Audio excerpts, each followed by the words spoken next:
হামিম ওয়াল কিতাবিল মুবিন ইন্না আনজালনাহু ফি লাইলাতিন মুবারাকাতিন ইন্না কুন্না মুনজিরিন ফিহা ইফরাকু কুল্লু আমরিন হাকিম আমরাম মিন ইনদিনা ইন্না কুন্না মুরসিলিন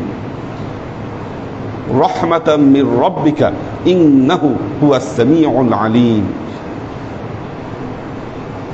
উপস্থিত আল্লাহর আশিক ও সালেক বৃন্দ, সর্ববিধ উত্তম প্রশস্তি জ্ঞাপন করছি সে আল্লাহ পাকের নিমিত্তে, যিনি মধ্য শাবানের জুমাবারে আমাদেরকে উপস্থিত হবার তৌফিক দান করেছেন। শাবান মাসের 15 তারিখ রাত,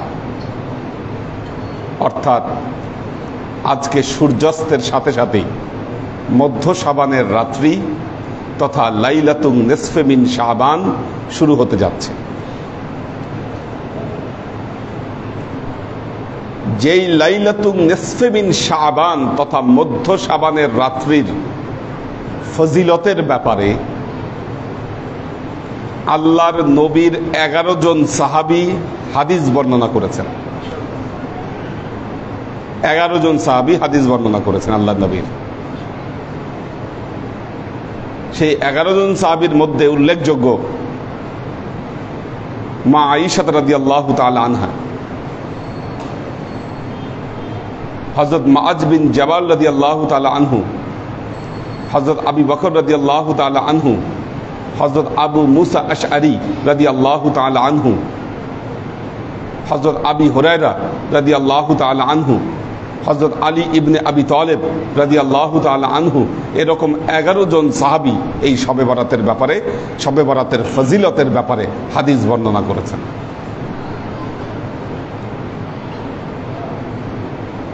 প্রসিদ্ধ হাদিস গ্রন্থ যেগুলো রয়েছে, সিয়াসের তার উল্লেখযোগ্য কয়েকটি কিতাব সহ সুনানে আবু দাউদ, তিরমিজি, ইবনে মাজা, মুসান্নফে আব্দুর রাজ্জাক, বাইহাকি, এরকম সহিহ হাদিস গ্রন্থ যেগুলো রয়েছে, এই হাদিস গ্রন্থগুলোতে আলাদা অধ্যায়, একটা দুইটা হাদিস না, আলাদা অধ্যায়, মা জাআ, অধ্যায়ের নাম মা জাআ বি লাইলাতিন নিসফি মিন শাবান, লাইলাতুন নিসফি মিন শাবানের ব্যাপারে যে বক্তব্য এসেছে, এইরকম আলাদা একটা অধ্যায় এই হাদিস গ্রন্থগুলোতে বর্ণিত হয়েছে এই রাতের ফজিলতের ব্যাপারে। গেল সাহাবাদের যুগ, গেল তাবেঈদের যুগে এসে, তাবেঈদের যুগে এসে ইমাম আবু হানিফা রহমতুল্লাহ আলাইহি, ইমামুল আজম, তিনি তাবেঈ ছিলেন। সাইয়্যিদিনা মাকহুল, ইমাম আউজাঈ, এরকম বিখ্যাত বিখ্যাত তাবেঈ যারা আছেন, তারা শবে বরাতের পক্ষে তারা মতামত দিয়েছেন।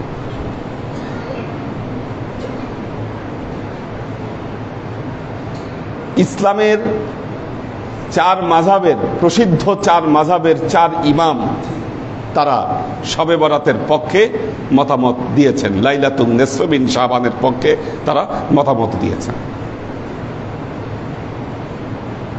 বলেছেন না, এই লাইলাতুন নিসফি মিন শাবানের মর্যাদা রয়েছে।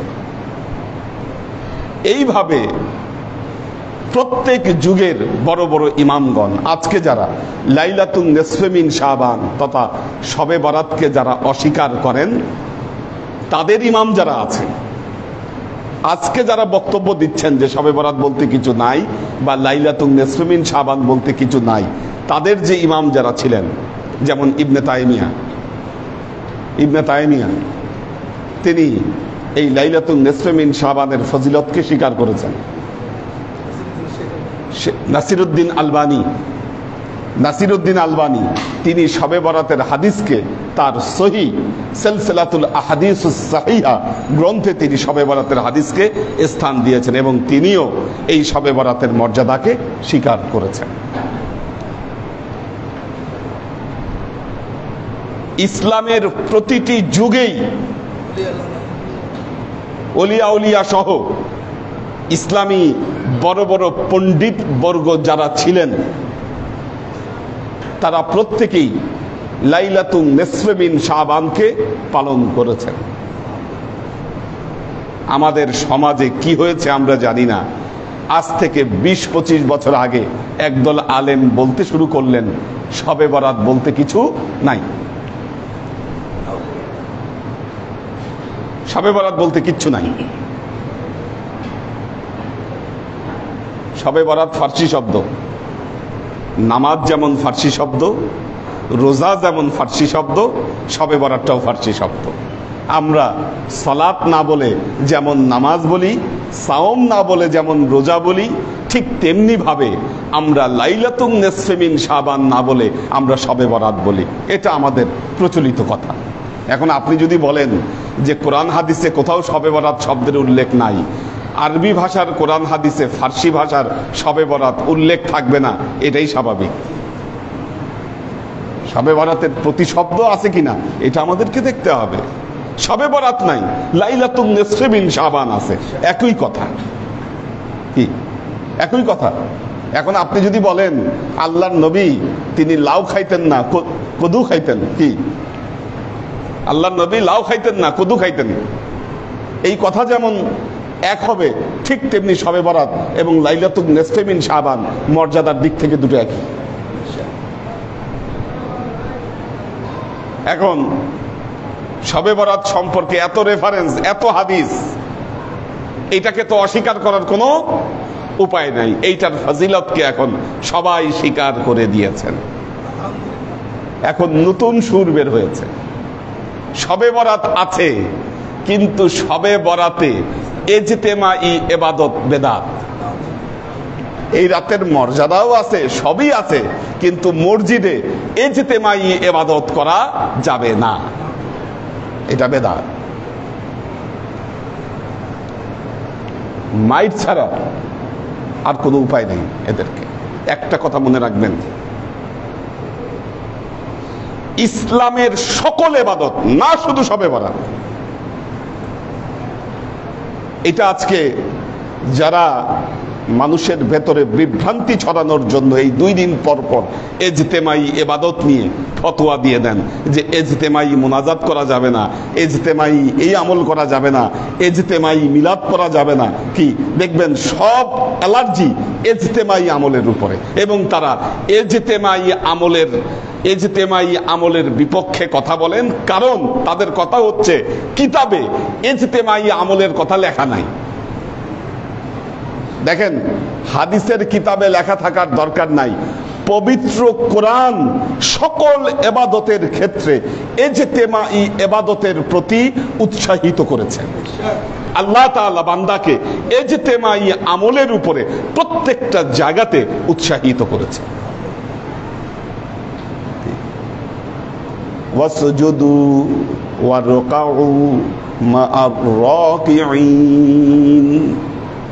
আল্লাহ পবিত্র কোরআনে বলছেন ওয়াসজুদু, সেজদা করো, রুকু করো, মা'আর রাকিঈন, যারা রুকুকারী আছে তাদের সাথে মিলে তোমরা রুকু এবং সেজদা করো। আল্লাহ তো বলতে পারতেন না তুমি একাই করো। পবিত্র কোরআনে সব জায়গাতে দেখবেন ইজতেমাই আমল। ওয়াকুনু মা'আস সাদিকিন, আল্লাহ কোরআনে বলছেন সাদিকিনদের সাথে তোমরা অবস্থান করো। সাদিকিন বহুবচন, সাথে অবস্থান করো। সূরা কাহাফে বলছেন অসবির নাফসাকা মা'আল্লাযীনা ইয়াদউনা রাব্বাহুম বিল গাদাতি ওয়াল আশিয়্যি। অসবির নাফসাকা, তোমার নফসের সবর ঘটাও, মা'আল্লাযীনা, তাদের সাথে থেকে। কারা? আল্লাযীনা ইয়াদউনা রাব্বাহুম বিল গাদাতি ওয়াল আশিয়্যি, যারা সকাল সন্ধ্যা আল্লাহকে ডাকে, তাদের সঙ্গে থেকে তোমরা তোমার নফসের সবর ঘটাও।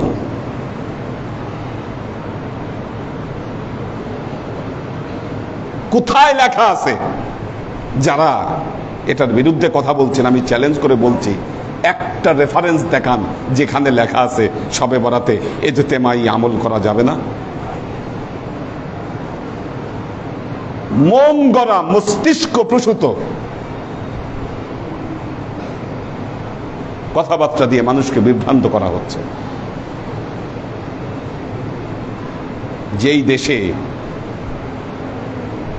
যেই দেশে ইসলামী সংস্কৃতি দিনে দিনে স্তিমিত হয়ে যাচ্ছে, পশ্চিমা এবং বিধর্মী সংস্কৃতি আমাদের উপরে চেপে বসেছে, সেই দেশের মেম্বারে বসে আপনি মানুষকে ফতোয়া দেন যে শবে বরাতের রাত জাগা লাগবে না, ইস্তেমাই আমল তোমাদের করা লাগবে না, তাহলে কি মানুষ কি করবে? আপনি মসজিদ থেকে তাদেরকে বিমুখ করতেছেন, আর দেখা যাচ্ছে মসজিদে মানুষ পাওয়া যায় না, কিন্তু এখানে একটা কনসার্ট আয়োজন করেন, মানুষের ঢল নামবে সেই জায়গায়। কেন? এটা আমাদের অবক্ষয়। আল্লাহর আশেক ও সালেক বৃন্দ,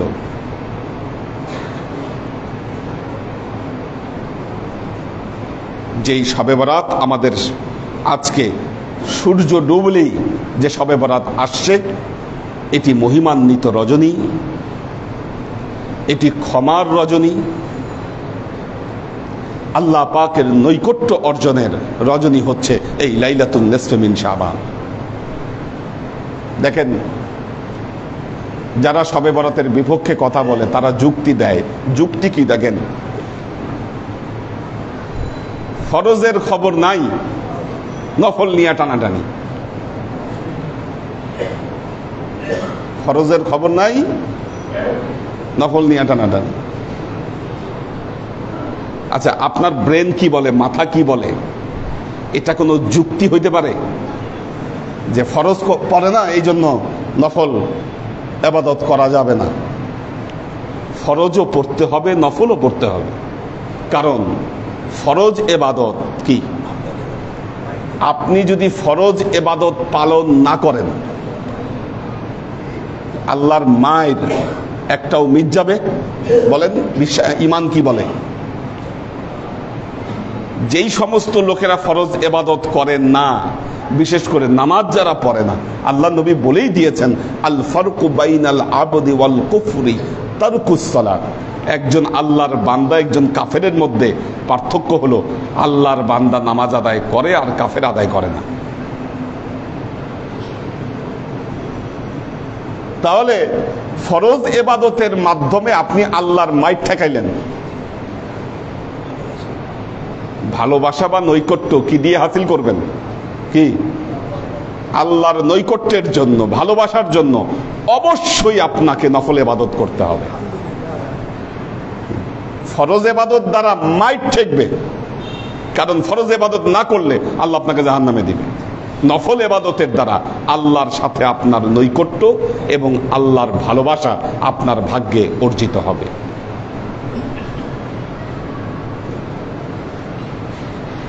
আল্লাহর আশেক ও সালেক বৃন্দ,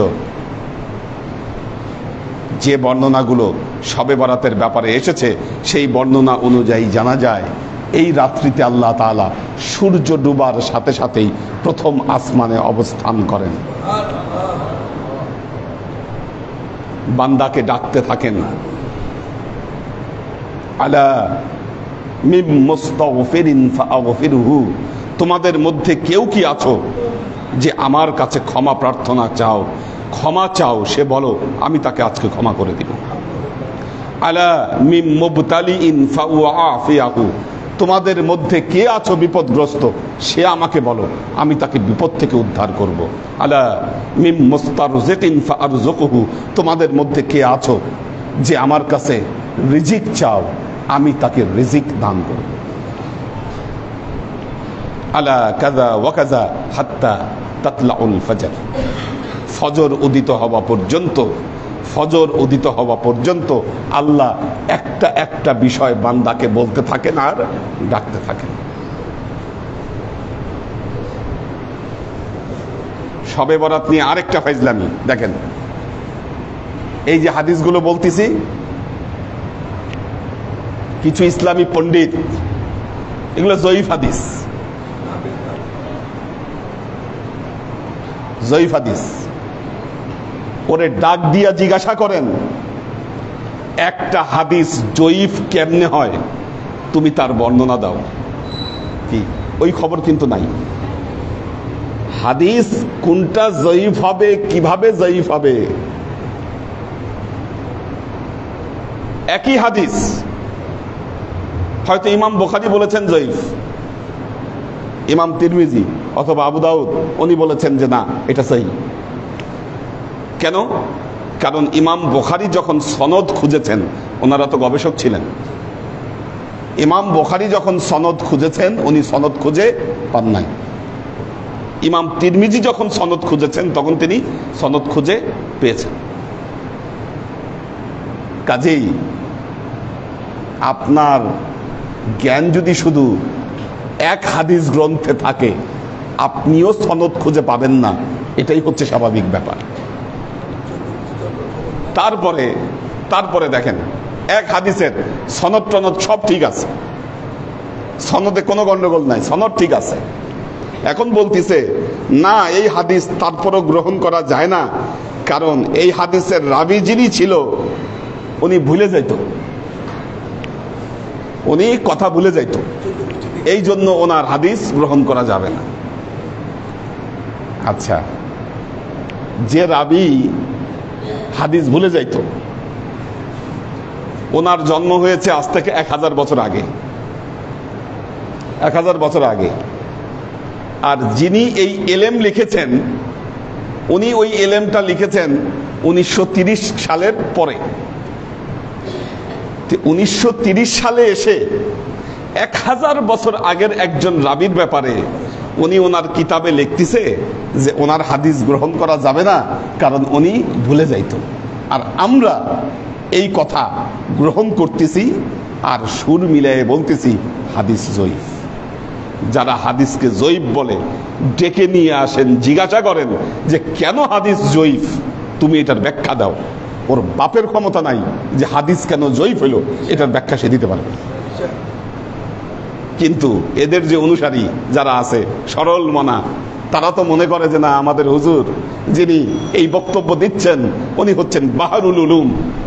বাহারুল উলুম মানে বুঝেন জ্ঞানের সাগর। হুজুর তো জ্ঞানের সাগর, উনি তো ভুল বলতে পারেন না, যা বলছে এটা তো অমৃত। আল্লাহর আশিক ও সালেক বৃন্দ, দেখুন আল্লাহর নবীর হাদিস নিয়ে যদি আপনি মিথ্যাচার বা স্বেচ্ছাচারিতা করেন, নবীর কাছে আপনাকে জবাবদিহি করতে হবে। আল্লাহ আমাদেরকে এই সমস্ত ফিতনা থেকে বেঁচে থাকার তৌফিক দান করুন।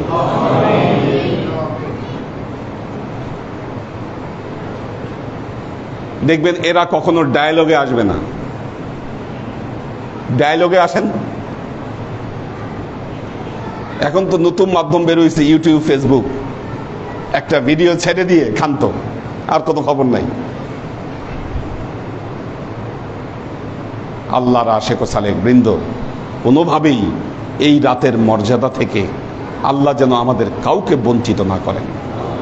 বারাকাল্লাহু লানা ওয়া লাকুম ফিল কুরআনিল আযীম ওয়া নাফা'আনা ওয়া ইয়্যাকুম লা আয়াতি ওয়া যিকরিল হাকীম ইন্নাহু তাআলা জাওয়াদুন কারীমুম মালিকুন বাররাউফুর রহিম।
محمدا رسول الله أشهد أن محمدا رسول الله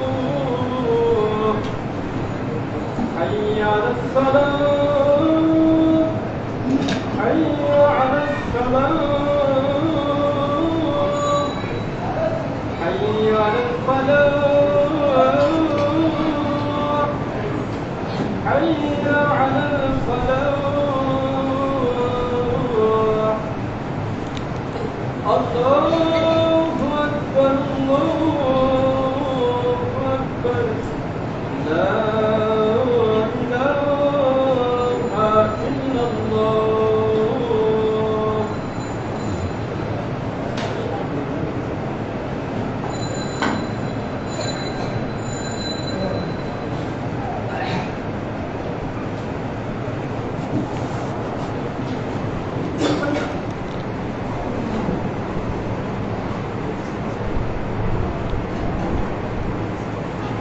الحمد لله الحمد لله الذي شرف على كل صورة الإنسان وزينه بخلعة الإسلام وأذاقه حلاوة الإيمان وفضل زمانا على زمان كما فضل مكانا على مكان وإنسانا على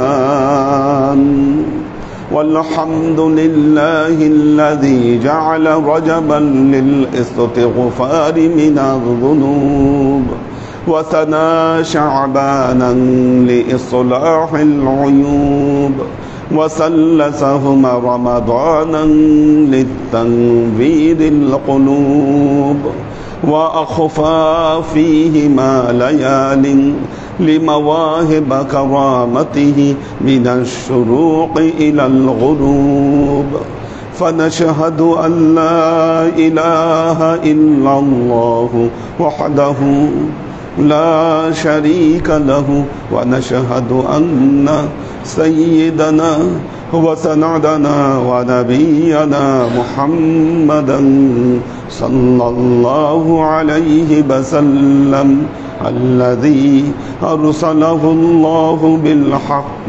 بشيرا ونذيرا وداعيا إلى الله بإذنه وسراجا منيرا أما بعد عباد الله توبوا إلى الله وادخلوا في السلم كافة ولا تتبعوا خطوات الشيطان إنه لكم عدو مبين ولتنظر نفس ما قدمت لغد واتقوا الله إن الله خبير بما تعملون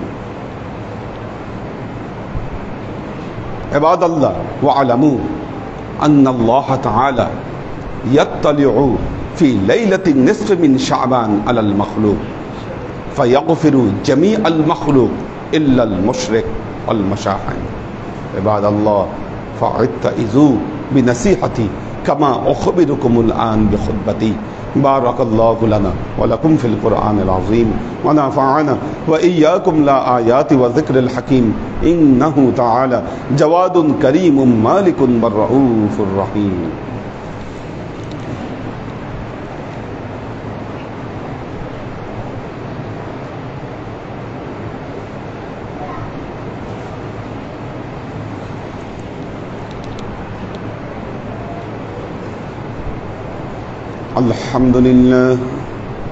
الحمد لله نحمده ونستعينه ونستغفره ونؤمن به ونتوكل عليه ونعوذ بالله من شرور أنفسنا ومن سيئات أعمالنا من يهد الله فهو المهتدي ومن يضلل فلن تجد له وليا مرشدا فنشهد أن لا إله إلا الله وحده لا شريك له ونشهد أن سيدنا وسندنا ونبينا محمدا صلى الله عليه وسلم الذي أرسله الله بالحق بشيرا ونذيرا وداعيا إلى الله بإذنه وسراجا منيرا.